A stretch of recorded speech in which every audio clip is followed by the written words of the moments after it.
Pour certains, il a fallu se réinventer. Et également, on l'a dit, c'est pas toujours simple d'appliquer les fameuses mesures barrières. Mais heureusement, certains passionnés ont de la suite dans les idées. C'est le cas à Longwy, en Lorraine.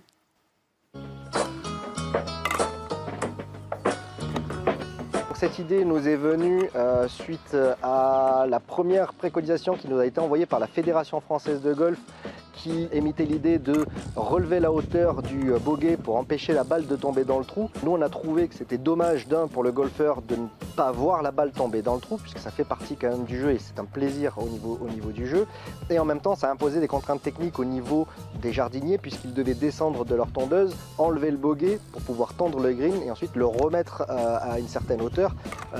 Donc ça a imposé une charge de travail supplémentaire et surtout des contraintes supplémentaires par rapport à leur tournée de tonte.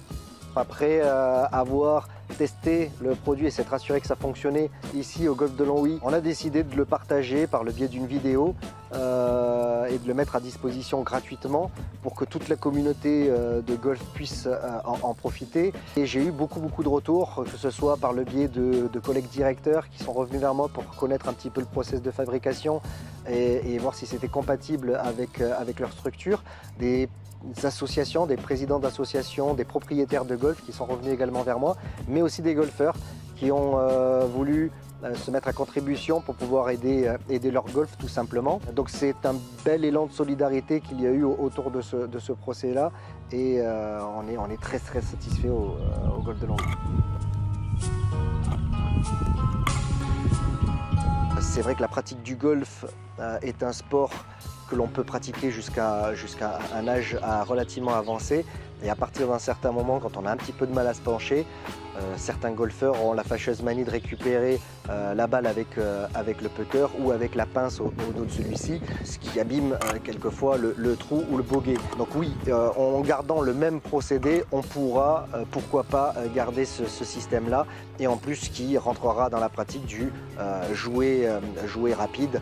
On est déjà en train de réfléchir à quelque chose qui va être périn dans le temps, mais surtout qui soit toujours facile à imprimer et que l'on pourra mettre à disposition de toute façon de tout le monde. Voilà. À très bientôt sur les greens de Longwy.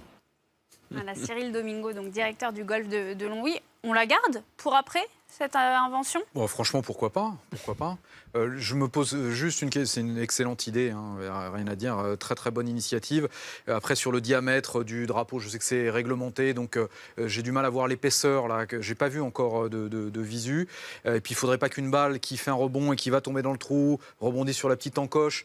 Mais là, on pinaille, très bonne initiative et à utiliser largement par les golfs. Justement, oui, le diamètre du mât du drapeau. Julien, je crois que c'est ce qui vous a posé problème pour mettre en place cette initiative, puisqu'il y avait un tuto pour essayer de reproduire la même chose et du coup, ça a bloqué.